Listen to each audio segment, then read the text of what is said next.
ফজরের কসম করে আল্লাহ বলেছেন ফজর, সকাল, ফজর নিঃশ্বাস ছাড়ে। অসাধারণ একটা আয়াত, ফজর নিঃশ্বাস ছাড়ে।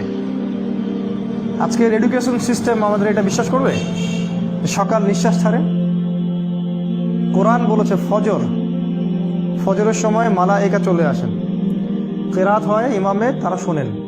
কারা কারা নামাজে আসছেন তারা লিখে রাখেন, আল্লাহর কাছে লিস্টটা নিয়ে যান, নিয়ে গিয়ে দেখান যে ফজরের জামাতে হাজির ছিল।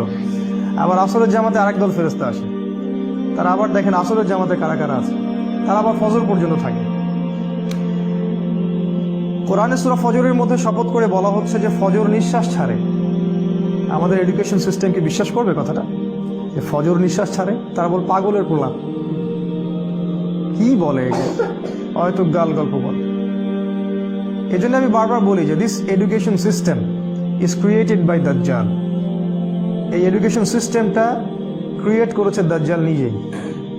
তার উদ্দেশ্য একটাই, কিভাবে আমাদের পুরো জেনারেশনের পর জেনারেশন, প্রজন্মের পর প্রজন্মকে আল্লাহ থেকে দূরে সরানো যায়, এটাই উদ্দেশ্য, আর কোনো উদ্দেশ্য নেই।